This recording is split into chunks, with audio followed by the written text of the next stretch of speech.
From the outside, 10050 Cielo Drive was picture perfect, sitting atop a plateau in the hills of California. But inside its elegant exterior, a dirty, bloody stain taints its foundations, one made up of trauma, fear, anger and death. You see, a murder was orchestrated by Charlie Manson against a man called Terry Melcher, with Manson telling his family he wanted no survivors left behind. The problem with this was that Manson's information was not up to date, and Melcher had moved out months earlier. He was now renting his home to the film director Roman Polanski and his heavily pregnant wife, Sharon Tate, and sadly, this turned out to be a tragedy for them. Terry Melcher was a prominent record producer who was well known among the Hollywood elite. It was while socialising with his friend, Dennis Wilson, the drummer from the band The Beach Boys, that Melcher was introduced to Charles Manson. At first, Melcher was fascinated by Manson and the power he seemed to have over people, making them do whatever he wanted. But when the man approached Melcher for a record deal, that was something the record producer just couldn't take seriously, especially after observing his strange behaviour. But Manson was a man, by this point, that was used to getting his own way and already becoming more and more paranoid. Just months earlier,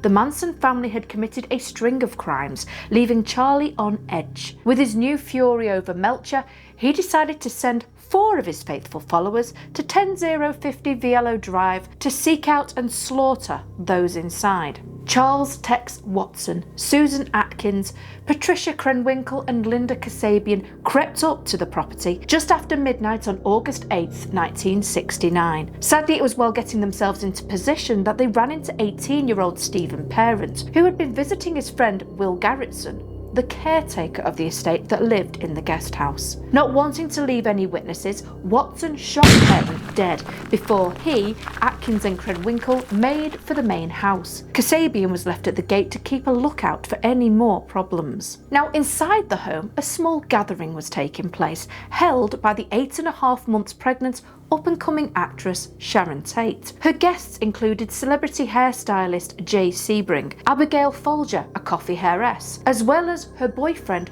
Wojciech Frykowski, an aspiring screenwriter. After bursting in on the party, the Manson family made the terrified guests come together in the living room, with Watson tying Tate and Sebring together by a nylon rope around their necks. After slinging the rope over a beam in the ceiling, Sebring tried to protect his friend Tate by asking them not to treat her so rough due to her condition. This was the last act of bravery Sebring would do, as in defiance, Watson shot the man. While all this was going on, Abigail Folger was taken into a bedroom to retrieve her purse, where $70 was taken. Sadly, if the 4 friends believed this would be the end of their nightmare, they were wrong. Upon Folger's return, Watson stabbed Sebring 7 times. Now, unlike Tate and Sebring's manner of restraint, Frykowski's hands had only been tied with a towel, which had enabled him to break free. Atkins noticed this and stabbed his legs as he made a break for it, with Watson sadly catching up with him on the front grounds. Here he hit Frykowski around the head with a gun numerous times, repeatedly stabbed him and ended it by shooting him twice. While all this was going on outside the property, Folger had managed to escape too,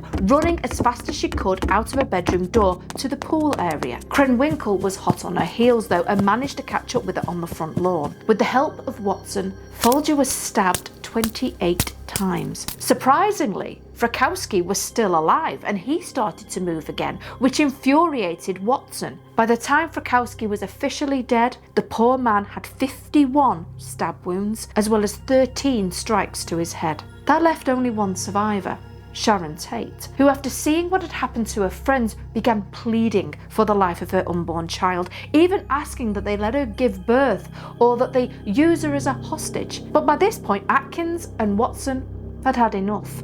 They stabbed the young woman 16 times, ending hers and her unborn baby's life.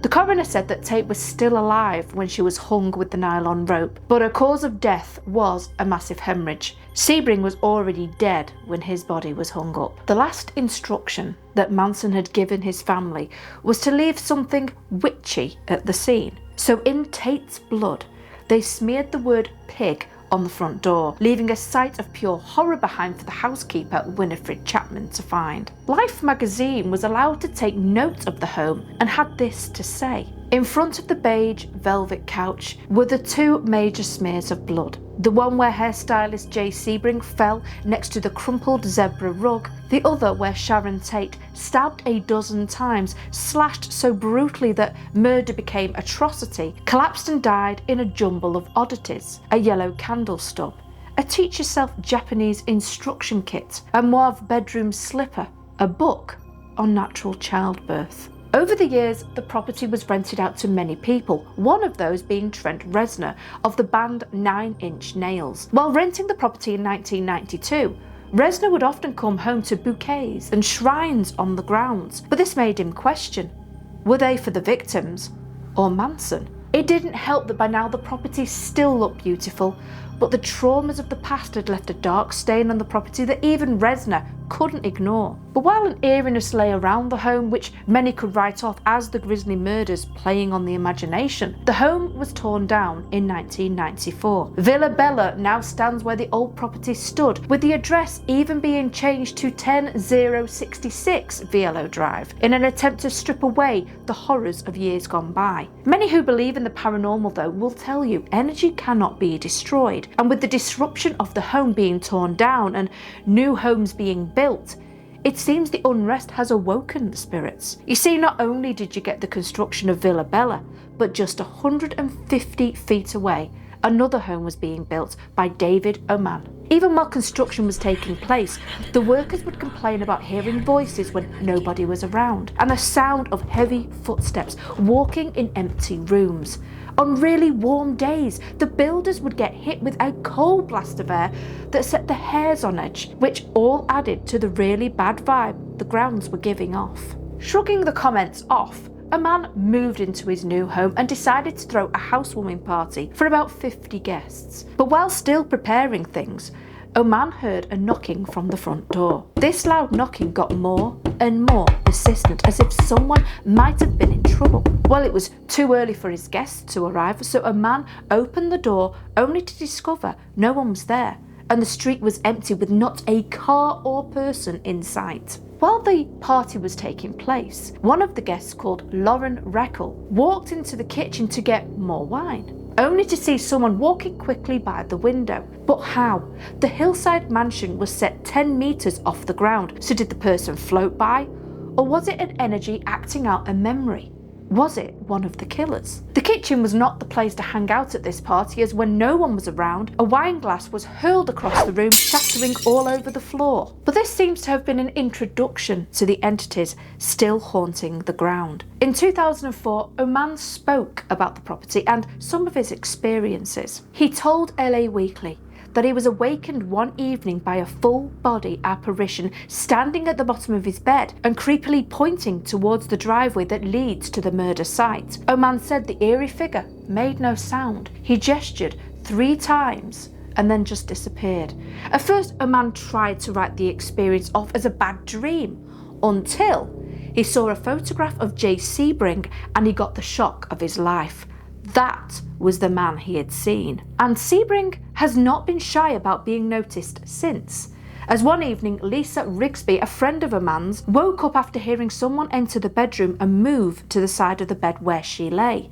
At first, she thought it might be a man, so reached for the lamp, only to see the man vanish in front of her. And strange events kept on happening. Oman walked by a bedroom and heard the sound of heavy breathing and strained whispering, as if people were hiding in there, afraid. One evening, when friends came over to watch a movie, the home's intercom system started to broadcast a conversation taking place, like a snippet from the past. Also, in the same area, in the middle of the night, the movie projector would turn on by itself, while guests' photographs would be spoilt by strange lights and shadow figures. You can imagine the fear that was building up inside of a man, and he wanted to find out answers. He decided to ask a psychic to visit his home, but what she told him left him shocked. She described a lost woman with blonde hair that walked from room to room, and while performing a séance later that same day, the voice of a woman could be heard letting out a cry that was filled with anguish,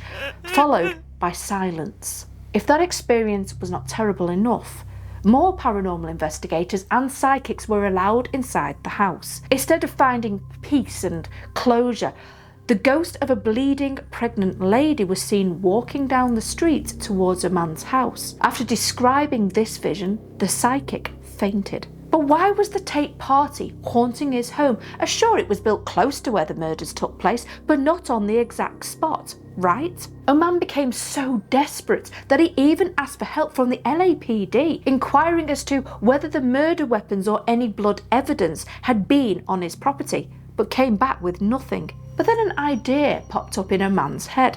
What if the victims had at one point managed to escape the house and had cried out for help?